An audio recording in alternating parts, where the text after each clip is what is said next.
Look around. We navigate a world decorated with incredibly vibrant, hyper-saturated environments. But what if all that color simply snapped out of existence? Plunge that same environment into total darkness, and the vibrancy vanishes. Without a light source, the physical world around us becomes as dark as the inside of a heavy wool sock.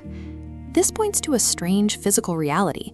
The bold reds, the deep blues, and bright yellows we perceive rely entirely on something that appears completely clear: sunlight. It forces a question. How can a clear, white beam of light pouring through a window possibly contain the entire spectrum of color?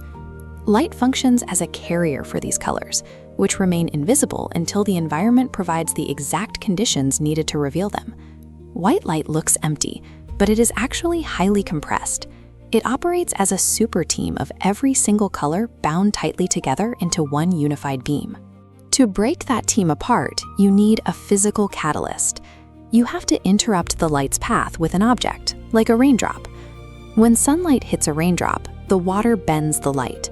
It refracts, forcing those bound colors to split and travel on separate paths. Multiply that tiny separation by millions of atmospheric raindrops, and those expanding lines scale up into a massive spectrum across the sky. Natural phenomena like rainbows are simply the visual evidence of white light being intercepted and unpacked into its hidden components. We don't rely on atmospheric weather events to see color on demand. We build highly controlled artificial environments, like the glowing screens of our tablets and televisions. Modern hardware replicates the visual world by sampling specific frequencies, rather than capturing the entire natural spectrum.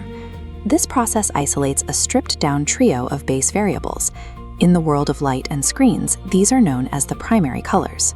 These three specific hues act as an absolute baseline.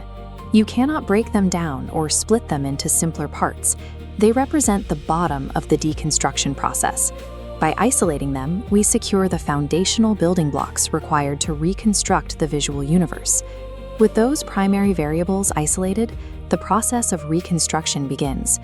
The goal is to combine these base blocks to build entirely new assets. Overlapping these base variables, whether by crossing beams from a flashlight or blending physical paints, forces a reaction. The intersected area generates a precise new hue. We categorize these newly generated intersections as secondary colors.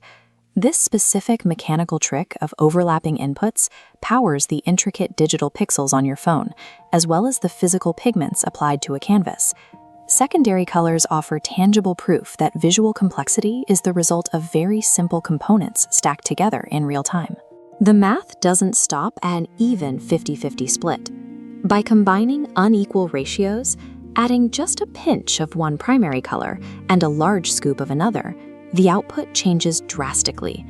This asymmetric mixing produces 20 distinct new colors derived from that original trio.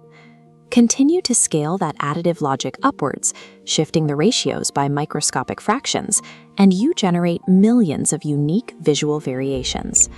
A vibrant painting or a glowing screen is a deliberate architectural marvel, calculated and built from the ground up using those base variables. The millions of variations we perceive trace back to three simple ingredients, all hiding quietly inside a single beam of light.